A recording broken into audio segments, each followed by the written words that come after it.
أعوذ بالله من الشيطان الرجيم. بسم الله الرحمن الرحيم. لقد كان لكم في رسول الله أسوة حسنة لمن كان يرجو الله واليوم الآخر وذكر الله كثيرا. احباب کرام، ایک دفعہ محبت سے عبادت کی نیت سے بآواز بلند درود ابراہیمی پڑھ لیجئے. اللہم صلی علی محمد کما صلیت علی ابراہیم وعلی آل ابراہیم انک حمید مجید. اللہم بارک علی محمد وعلی آل محمد کما بارکت علی ابراہیم وعلی آل ابراہیم انک حمید مجید. سرکار دو عالم صلی اللہ علیہ وسلم کی مبارک سیرت کے سلسلے میں گزشتہ کل تک ہم یہاں پہنچے تھے کہ کفار مکہ نے، مشرکین مکہ نے اسلام کا راستہ روکنے کا نیا حربہ استعمال کیا کہ جو مسلمان ہیں ان پر ظلم و تشدد کیا جائے تاکہ وہ اسلام سے باز رہیں، ان کو دوسروں کے لیے نشان عبرت بنایا جائے تاکہ مزید لوگ دائرہ اسلام کے اندر داخل نہ ہوں. اس کے ضمن میں انہوں نے حضرات صحابہ کرام میں سے جو نادار تھے، جو غریب تھے، ان کو خوب مارا پیٹا، اور جو سرمایہ دار تھے اگرچہ ان کو مارنے پیٹنے پر تو وہ قادر نہ تھے، البتہ راہ چلتے ہوئے گالیاں دینا، ان پر تانے کسنا اور ان کو طرح طرح کے بیہودہ القابات سے نوازنا یہ ان کا وتیرہ رہا. اس طریقے سے انہوں نے دونوں قسم کے افراد کو، پہلے وہ مالدار ہوں یا غریب ہوں، یا وہ غلام ہوں یا آزاد ہوں، دونوں قسم کے افراد جو مسلمان ہوئے ان دونوں قسم کے افراد کو جو ہے وہ اپنے لان تان کا اور اپنی گالیوں کا نشانہ بنایا. لیکن اس کے باوجود بھی وہ اسلام کا راستہ نہ روک سکے.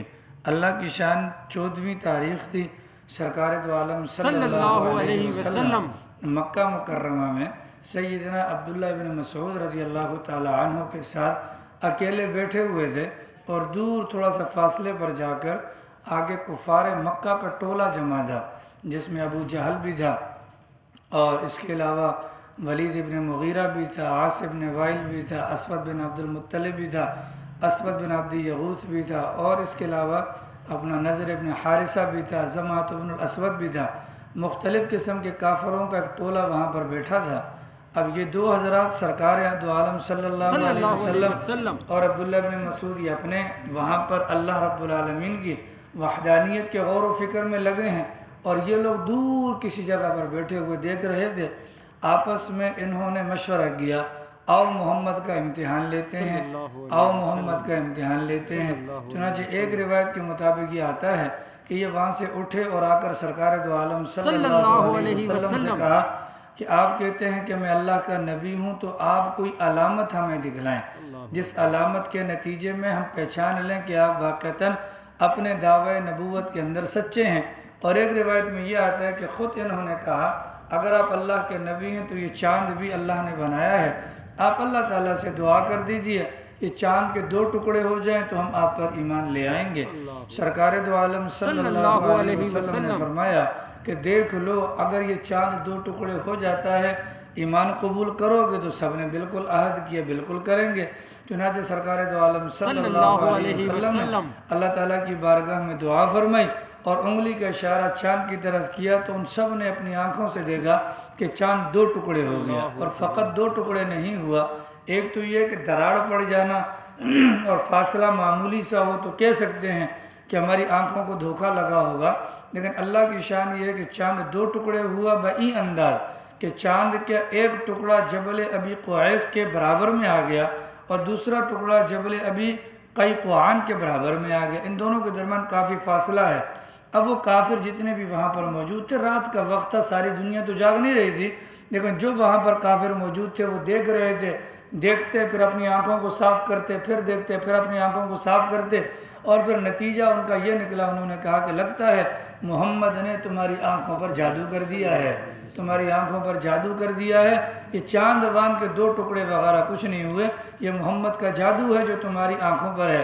پھر ان کافروں نے مشورہ کیا کہ چلو ایک کام کرتے ہیں کہ ہم لوگوں پر تو چونکہ جادو ہو گیا ہے، باقی مکے والے سو رہے ہیں، ہم انتظار کرتے ہیں، اگر باہر سے کوئی قافلہ آ جائے، باہر سے کوئی قافلہ آئے ہم اس سے چاند کے حوالے سے معلومات کریں گے۔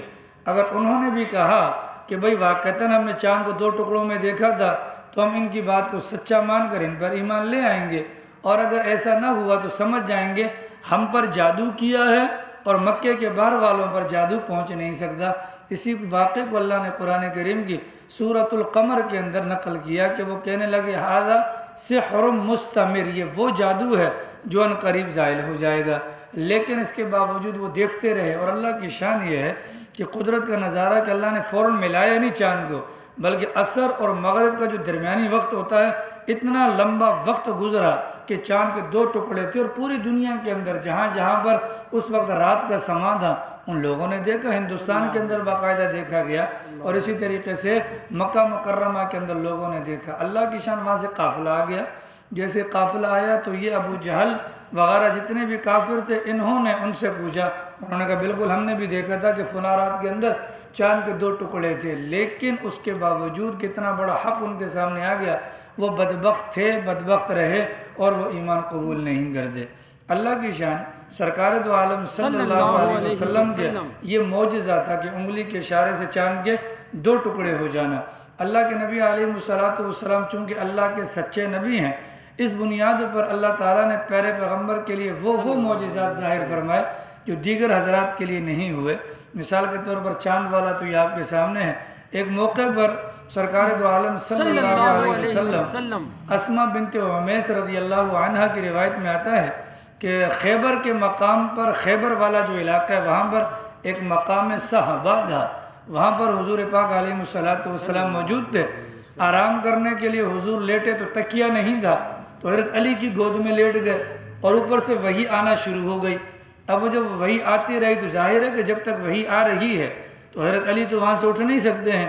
اس بنیاد پر وحی کی آمد کی بنیاد پر سرکار کا سر حضرت علی کی گود میں رہا۔ جب وحی کا نزول ختم ہوا، اللہ کے نبی علیہ السلام نے حضرت علی سے پوچھا ہاں بھئی آپ نے عصر کی نماز پڑھی ہے؟ انہوں نے کہا نہیں پڑھی، سورج غروب ہو چکا تھا۔ اسماء بنت عمیس کہتی ہیں سرکار دو عالم صلی اللہ علیہ وسلم نے ہاتھ اٹھائے اور فرمایا خدایا علی تیرے رسول کی اطاعت میں لگا ہوا تھا، اس نے عصر کی نماز نہیں پڑھی ہے، اے اللہ تو سورج کو واپس کر دے۔ چنانچہ فرماتی ہیں اسماء بنت عمیس کہ سرکار کی دعا کی برکت سے ہم نے خود دیکھا اپنی آنکھوں سے کہ ڈوبا ہوا سورج وہ دوبارہ نکل جاتا ہے اور باقاعدہ اس کی شعاعیں زمین پر اور پہاڑوں پر اور ادھر ادھر پڑنا شروع ہو جاتی ہیں۔ تو گویا کہ یہ بھی اللہ کے نبی کا معجزہ تھا۔ اسی طریقے سے ایک موقع پر جب سرکار دو عالم صلی اللہ علیہ وسلم اپنا معراج کے موقع سے واپس تشریف لائے تو کافروں نے حضور کا امتحان لینے کے لیے بیت المقدس کے حالات پوچھے۔ سرکار کو اللہ تعالیٰ نے اپنے حکم سے ایسا نظام فرمایا، اللہ کے نبی اور بیت المقدس کے درمیان کے پردوں کو اللہ نے ہٹا دیا۔ سرکار دو عالم صلی اللہ علیہ وسلم مکہ مکرمہ میں بیٹھے ہونے کے باوجود بیت المقدس کی عمارت کو دیکھ دیکھ کر ان کے سوالات کا جواب دے رہے تھے۔ ان قریش مکہ نے ایک اور سوال کیا کہ مکہ کا ایک تجارتی قافلہ ہے جو شام کی طرف کو گیا ہے، اور آپ کا یہ کہنا ہے کہ آپ نے شام کا سفر کیا ہے، بتلائیے وہ قافلہ کہاں تک پہنچا اور مکہ میں کب داخل ہوگا؟ اللہ کے نبی علیہ السلام نے فرمایا میں نے اس رات میں وہ قافلہ بھی دیکھا اور وہ بدھ والے دن مکہ مکرمہ میں داخل ہو جائے گا۔ اللہ کی شان کافروں کے کان کھڑے ہو گئے اور بدھ والے دن انتظار کرنے لگے، یہاں تک کہ سورج کے ڈوبنے کا وقت جب بالکل قریب آیا کفار مکہ نے شور مچانا شروع کر دیا کہ دیکھو محمد نے جو بات کہی تھی وہ پوری نہیں ہوئی۔ اس موقع پر سرکار دو عالم صلی اللہ علیہ وسلم نے دعا فرمائی تو جو چلتا سورج اللہ نے اس کو روک دیا اور وہ اس وقت تک رکا رہا جب تک وہ قافلہ مکہ مکرمہ میں داخل نہیں ہو جاتا۔ یہ بھی سرکار دو عالم صلی اللہ علیہ وسلم کا معجزہ ہے، لیکن ان بدبختوں کے نصیب کے اندر ایمان نہیں تھا۔ اتنے بڑے بڑے واقعات دیکھنے کے باوجود بھی جو ہے وہ مسلمان نہیں ہوئے۔ اللہ کی شان انہوں نے کافروں نے مسلمانوں کو مارا اور پھر مسلمانوں کے خلاف جو منصوبہ سازی کی، اس میں سے ایک واقعہ میں نے آپ کو چند دن پہلے سنایا تھا۔ انہوں نے یہودی علماء سے کہا تھا کہ ہمارے یہاں محمد نامی ایک صاحب ہیں جو نبوت کے دعویدار ہیں، تو یہودی علماء نے کہا تھا کہ ان سے 3 سوال جا کر پوچھنا، اگر 2 کا جواب دے دیں 1 کا نہ دیں تو وہ نبی برحق ہیں۔ چنانچہ انہوں نے آ کر جو باتیں پوچھی تھی ان میں سے ایک سوال یہ تھا کہ غار والوں کا کیا قصہ ہوا، دوسرا یہ سوال پوچھا گیا تھا کہ وہ بادشاہ جس نے پوری دنیا کا چکر لگایا اس کا کیا قصہ ہوا، اور تیسرا سوال روح کے بارے میں تھا۔ اللہ کے نبی صلی اللہ علیہ وسلم نے پہلے دونوں سوالات کے جوابات اللہ کی طرف سے نازل ہونے والی وحی کی روشنی میں مکمل تفصیل سے بتا دیے تھے، اور روح کے متعلق صرف اتنا کہا تھا کہ یہ میرے پروردگار کا حکم ہے، اتنی بات ہو گئی تھی۔ اللہ کی شان اب انہوں نے یہ کیا کہ اپنا کیا نام اس کا، وہ جو سورہ کہف نازل ہوئی تھی اس سورہ کہف کے اندر دو چیزیں تھیں، ایک سورہ کہف کا ظاہر تھا اور ایک سورہ کہف کا باطن تھا۔ سورہ کہف کا ظاہر تو وہ ہے جس کو میں اور آپ قرآن کریم کے اوراق پر دیکھتے ہیں، اس ظاہر کے اندر ان کافروں کی باتوں کا جواب آ گیا، لیکن اس سورت کا جو باطن تھا وہ در حقیقت مسلمانوں کو یہ واقعات سنا کر ان کو تسلی کا پیغام دینا تھا۔ چنانچہ اس مبارک سورت کے نزول کے اندر مسلمانوں کو باریک باریک اشارے فرمائے گئے اللہ رب العالمین کی طرف سے۔ ان میں سے پہلا اشارہ اصحاب کہف کا واقعہ تھا کہ دیکھو وہ اصحاب کہف کے نوجوان جب ان پر آزمائش آئی، ان کے ایمان کی بنیاد پر اپنے ایمان کو بچانے کے لیے وہ غار میں چلے گئے۔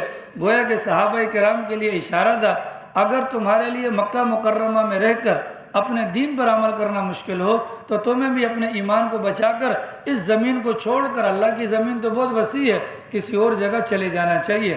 اسی مبارک سورت کے اندر حضرت خضر علیہ السلام اور حضرت موسیٰ علیہ السلام کا واقعہ بھی ذکر کیا۔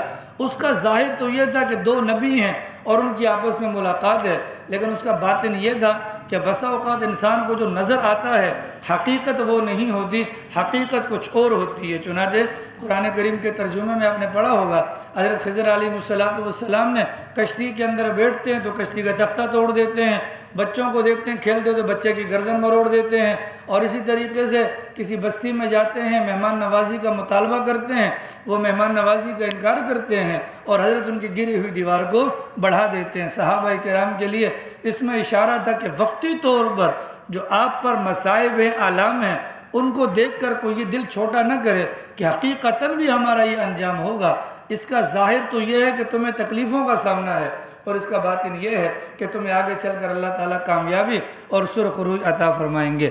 چنانچہ جب مسلمانوں پر دن اور رات بہت زیادہ تنگ ہو گئے، ایک ہے کہ جانی تکلیفوں کا سامنا وہ تو مسلمانوں کو کرنا پڑا، لیکن مسلمان جان دینے سے گھبرائے نہیں تھے، بلکہ مسلمانوں کے لیے جو سب سے بڑی دقت تھی وہ یہ تھی کہ یہاں پر رہ کر مار کھا کر اس کے باوجود بھی اپنے ایمان پر ہمیں عمل کرنے کا موقع نہیں مل رہا۔ ظاہر ہے بیڑیوں کے اندر ہیں، سرکار کو دیکھ نہیں سکتے، اللہ کا کوئی حکم آ جائے اس کو پورا کر نہیں سکتے، کوئی پاکی ناپاکی کے مسائل ہیں، کچھ اللہ کی طرف سے احکامات ہیں، ان تک رسائی ہو نہیں سکتی۔ اس بنیاد پر سرکار دو عالم صلی اللہ علیہ وسلم نے رجب کے مہینے میں حضرات صحابہ کرام کو اجازت دی کہ بھائی اللہ کا دین بچانے کے لیے روئے زمین پر پھیل جاؤ، اللہ تمہیں عنقریب ایک ساتھ جمع کر دے گا۔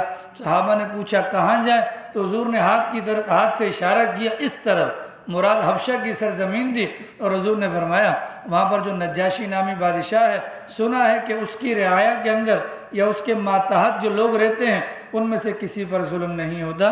چنانچہ اللہ کی طرف سے، اللہ کے نبی کی طرف سے جب یہ اجازت ملتی ہے، اس اجازت ملنے کے بعد پہلا قافلہ مسلمانوں کا اپنے ایمان کو بچانے کے لیے حبشہ کی طرف روانہ ہوتا ہے، جس کے اندر 11 مرد اور 5 عورتیں ہوتی ہیں۔ یہ 11 مرد اور 5 عورتیں سب سے پہلے تاریخ اسلام کے اندر سب سے پہلے اپنا ایمان بچانے کے لیے سرزمین مکہ کو چھوڑ کر ہجرت کرتی ہیں حبشہ کی طرف۔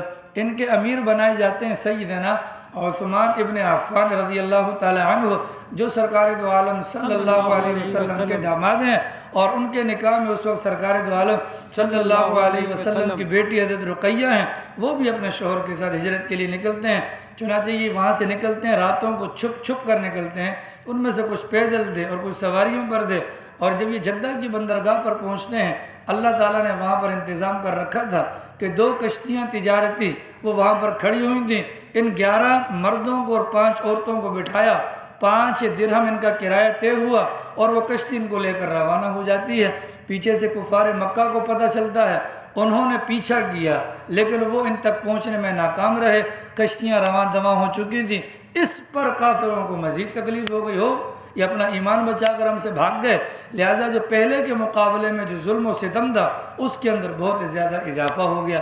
اللہ کی شان، ایک دن ایسا ہوا سرکار دو عالم صلی اللہ علیہ وسلم حرم پاک میں بیٹھے ہوئے تھے اور سورۃ القمر اقتربت الساعۃ وانشق القمر جو 27ویں سپارے کے اندر آتی ہے، اللہ کے نبی نے اس آیت کریمہ کی تلاوت کرنا شروع کر دی۔ وقت ایسا تھا کہ کفار مکہ میں سے بڑے بڑے سارے لوگ جو ہیں وہ کعبۃ اللہ کے ارد گرد ہے۔ اس مبارک سورت کی آخری آیت کے اندر سجدہ تلاوت آتا ہے، یعنی وہ آیت جس کو پڑھنے کے ساتھ انسان پر سجدہ واجب ہو جاتا ہے۔ اللہ کی شان یہ ہے کہ جب حضور نے تلاوت کی، حضور نے بھی سجدہ کیا، مسلمانوں نے بھی سجدہ کیا، اس موقع پر اللہ کی طرف سے کچھ ایسا نظام بنا، اللہ کی جلال کی یہ کوئی ایسی کیفیت بنی کہ جتنے بھی کافر موجود تھے وہ سارے کے سارے حضور کے ساتھ سجدے میں گر گئے۔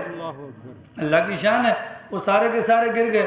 بعض نے کہا ہے کہ شیطان نے اس وقت ایک آواز نکالی تھی اور اس آواز کے نتیجے میں وہ گر گئے۔ بہرحال ان سب نے سجدہ کر دیا۔ اب یہ بات تو آئی گئی ہو گئی، ادھر کسی نے حبشہ کے اندر پیغام پہنچا دیا کہ بھائی مبارک ہو، مکہ مکرمہ کو چھوڑ کر جو آنے کی وجہ تھی کہ وہاں پر کافر ستاتے تھے، تو پورا مکہ مسلمان ہو گیا۔ اب اس وقت مواصلاتی نظام تو تھا نہیں کہ پتہ کیا جا سکے کیا سچ کیا جھوٹ، چنانچہ حبشہ کے اندر جو 11 مرد اور 5 عورتیں تھیں، ان کو جب یہ پتہ چلا کہ بھائی ہمارا اپنا ملک چھوڑنے کا جو سبب تھا وہ تو ختم ہو چکا ہے، اب واپس ہی چلنا چاہیے، چنانچہ وہاں سے وہ 11 مرد اور 5 عورتیں وہ واپس آ جاتے ہیں۔ مکہ مکرمہ سے 1 دن کی دوری پر ہوتے ہیں، ان کو پتہ چلتا ہے کہ کہانی یہ نہیں، کہانی تو یہ ہوئی تھی۔ چنانچہ اب جو آ گئے اب وہ واپس کیسے جائیں؟ ان میں سے کچھ واپس ہو جاتے ہیں، کچھ مکہ میں کسی کی پناہ لے کر آ جاتے ہیں، لیکن پہلے کے مقابلے میں مظالم کا سلسلہ اور بڑھ جاتا ہے۔ اللہ کی شان، جب مظالم کا سلسلہ اور بڑھ گیا تو سرکار دو عالم صلی اللہ علیہ وسلم نے یہ صرف 5 مہینے، پہلی ہجرت ہوئی تھی رجب کے مہینے میں، تو رجب، شعبان، رمضان، شوال کے اندر وہ واپس آ گئے تھے۔ اب سرکار کی طرف سے دوبارہ حکم ہوتا ہے کہ دوبارہ چلے جائیں، چنانچہ جو دوسری ہجرت ہوتی ہے حبشہ کی طرف، اس ہجرت کے اندر تقریباً 86 مرد اور 17 عورتیں ہوتی ہیں کہ جو اللہ کا دین لے کر اپنے دین کو بچانے کے لیے وہ حبشہ کی طرف ہجرت کرتی ہیں۔ چنانچہ یہ وہاں پر جب پہنچ جاتے ہیں، چونکہ یہ بھی چھپ چھپ کر پہنچتے ہیں، کافروں کو بعد میں پتہ چلتا ہے، تکلیف تو بڑی ہوتی ہے پر وہ ہاتھ سے نکل چکے ہوتے ہیں۔ غصے کے اندر یہ اپنے 2 بندوں کو طے کرتے ہیں مکہ مکرمہ کے کافر، ایک کا نام تھا عمرو ابن عاص اور ایک کا نام تھا عبداللہ ابن ربیعہ۔ ان کو بہت سارے تحفے تحائف دے کر بھجواتے ہیں کہ نجاشی بادشاہ کے پاس جاؤ۔ تو ظاہر ہے کہ بادشاہ تک رسائی کے لیے پہلے اس کے چمچے بھی تو ہیں، تو چمچوں کے لیے ہدایہ دیے گئے، ان کے لیے نذرانے دیے گئے کہ جاؤ پہلے نیچے سے گراؤنڈ اپنا سیٹ کرنا اور اس کے بعد بادشاہ تک پہنچنا۔ یہاں سے یہ دونوں حضرات بہت سارے تحفے تحائف لے کر حبشہ کے اندر پہنچتے ہیں، نیچے والوں کو کھلا پلا کر کہتے ہیں ہمارا ایک دکھڑا سن لو۔ کیا ہوا بھائی؟ کہ ہمارے کچھ بے وقوف لوگ ہیں، انہوں نے اپنا آبائی دین چھوڑ دیا ہے، لیکن ہمارا دین تو چھوڑ دیا، تمہارا دین بھی قبول نہیں کیا اور وہ تمہارے ملک کے اندر رہتے ہیں، کیا ہی اچھا ہو کہ آپ بادشاہ سے ہماری ملاقات کروائیں۔ تو نیچے والے جو پٹواری تھے ان پٹواریوں نے وہ کھانا پینا دیکھ کر انہوں نے حامی بھر لی، بادشاہ سے بات کی۔ تو ان مکہ کے 2 بندوں نے کہا کہ بادشاہ سے بولنا کہ ان لوگوں کو ہمارے حوالے کر دیں، بات کوئی نہیں کرنا، بس حوالے کر دیں۔ جب نجاشی تک بات پہنچی، نجاشی نے کہا یہ تو ممکن نہیں ہے کہ میں بغیر مکالمہ کیے، گفتگو کیے، میں تمہارے ہاتھ میں تمہارے دشمنوں کو دے دوں، یہ تو نہیں ہو سکتا، گفتگو کرنی ہوگی۔ چنانچہ بادشاہ کے دربار میں حضرات صحابہ کرام کو بلوایا جاتا ہے، حضرات صحابہ کرام کی ترجمانی کے لیے سیدنا علی رضی اللہ تعالیٰ عنہ کے بھائی حضرت جعفر کی جو تشکیل ہوتی ہے، چنانچہ ان کو لایا جاتا ہے۔ اب جب دربار کے اندر حضرت جعفر تشریف لائے تو آتے کے ساتھ ہی کہا السلام علیکم ورحمۃ اللہ وبرکاتہ۔ درباریوں کی تو آنکھیں اوپر ہو گئی کہ بھئی ہمارے بادشاہ کے دربار کا اصول ہے کہ پہلے آ کر ماتھا ٹیکا جاتا ہے، انہوں نے ماتھا نہیں ٹیکا اور یہ آ کر انہوں نے سلام کر دیا۔ چنانچہ انہوں نے نجاشی نے اس بات کا پوچھا ان سے کہ بھئی یہ کیا طریقہ کار ہے؟ کہا کہ ہم جس نبی کا کلمہ پڑھتے ہیں اس نے ہمیں آپس میں ملاقات کا طریقہ سلام بتایا ہے، ہم آپس میں بھی سلام کرتے ہیں، آنے جانے والوں کو بھی سلام کرتے ہیں، اور جنت کے اندر بھی ہم ایک دوسرے کو السلام علیکم کہیں گے۔ سجدہ کیوں نہیں کیا؟ سجدہ اس بنیاد پر نہیں کیا کہ جس نبی کے ہم نام لیوا ہیں اس نے ہمیں منع کیا ہے اللہ کے علاوہ کسی کو سجدہ نہیں کرنا۔ اب یہ ابتدا بات کی یہاں پر ہوتی ہے۔ چنانچہ پھر اب اس کے بارے میں نجاشی بادشاہ پوچھتے ہاں بھائی آپ لوگ کون ہو، کیا ہو، کہاں سے آئے ہو، کیوں آئے ہو؟ تو حضرت جعفر رضی اللہ تعالی عنہ کھڑے ہو کر اپنے حالات بتاتے ہیں کہ بادشاہ سلامت، ہم لوگ بہت گھٹیا قوم میں سے تھے، ہم جاہل تھے، نادان تھے، بتوں کے پجاری تھے، زناکار تھے، شراب خور تھے، ہم میں سے جو طاقتور ہوتا تھا مظلوم کو دبا جاتا تھا، یتیم کا مال کھاتے تھے، پڑوسیوں کو پریشان کرتے تھے، غیر اللہ کی پوجا کرتے تھے، روئے زمین پر جتنی برائیاں ہیں وہ ہمارے اندر موجود تھیں۔ پھر اللہ نے ہم پر ایک کرم کیا، ہمارے اپنے درمیان میں سے ایک بندے کو نبی بنا کر بھیجا جس کے حسب اور نسب پر ہم سب کا اتفاق ہے۔ وہ نبی آیا، اس نے ہمیں بتلایا کہ یہ کام کرو، یہ نہیں کرو، یہ کرو، یہ نہیں کرو۔ اس کے کلمے کو ہم نے پڑھا تو ہماری قوم کے لوگ ہمارے مخالفت پر آ گئے۔ ہم نے آپ کو اپنا بہترین پڑوسی سمجھ کر اپنے ایمان کو بچانے کے لیے آپ کے ملک کا ارادہ کیا، ہم آپ کے پاس آئے ہیں۔ جب یہ بات کہی تو نجاشی بھی ایک دم چونک اٹھا۔ اس کے بعد نجاشی نے کہا کہ اچھا وہ جو تمہارا نبی ہے جس کو تم نبی کہتے ہو، اس پر اللہ کی طرف سے جو نازل ہوا ہے اس میں سے تمہیں کچھ یاد ہے؟ حضرت نے فرمایا بالکل یاد ہے۔ چنانچہ سیدنا مریم علیہ السلام کا واقعہ، حضرت عیسیٰ کا واقعہ جو قرآن کریم میں سورہ مریم میں مذکور ہے، تو حضرت جعفر نے وہیں پر کھڑے ہو کر اعوذ باللہ من الشیطان الرجیم بسم اللہ الرحمن الرحیم کاف ہا یا عین صاد ذکر رحمت ربک عبدہ زکریا، جب اس کی تلاوت کرنا شروع کی تو خود نجاشی بادشاہ اور اس کے سارے درباری اتنا رونے لگے کہ نجاشی کی داڑھی بھی تر ہو گئی۔ جو ہی انہوں نے تلاوت کو ختم کیا تو نجاشی بادشاہ نے کہا کہ جو کلام اللہ نے عیسیٰ پر نازل کیا تھا اور جو کلام جس کے بارے میں تم کہہ رہے ہو، لگتا ہے یہ دونوں ایک ہی شمع سے نکلے ہیں، اس کلام میں اور اس کلام کے اندر کوئی فرق نہیں ہے۔ چنانچہ کافروں کو منہ کی کھانی پڑی۔ بادشاہ نے کہا کہ ان کو ان کے ہدیے وغیرہ واپس کرو، ہم حوالے نہیں کر سکتے، اور مسلمانوں کو کہا کہ جاؤ تم آرام سے اپنی زندگی گزارو۔ اللہ کی شان، یہ جو عمرو بن العاص تھا، یہ بعد میں دونوں حضرات مسلمان ہو گئے۔ عمرو بن العاص نے عبداللہ بن ربیعہ سے کہا کہ کل ان کے بارے میں بادشاہ کو میں ایسی شکایت لگاؤں گا نا یہ پھنس جائیں گے۔ تو عبداللہ بن ربیعہ نے منع کیا ایسا نہ کرو، ہمارے رشتہ دار تو ہیں، دین کے مخالفت اپنی جگہ پر رشتہ دار ہیں۔ عمرو بن العاص نہیں مانا۔ اگلے دن بادشاہ کو آ کر کہا حضرت آپ عیسائی ہیں نا؟ کہا جی۔ کہا یہ عیسیٰ کو نہیں مانتے ہیں اور عیسیٰ کے متعلق یہ وہ بات کرتے ہیں، آپ سنیں گے آپ حیران ہو جائیں گے۔ اب ظاہر ہے کہ نجاشی ہے، عیسائی بادشاہ ہے، تو اس کے نبی کے متعلق اگر اس قسم کے کلمات کہے گا تو دل اور دماغ میں بات تو آتی ہے۔ چنانچہ دوبارہ صحابہ کرام کو بلوایا گیا اور کہا کہ ہاں بھائی بتاؤ عیسیٰ کے بارے میں تمہارا کیا کہنا ہے؟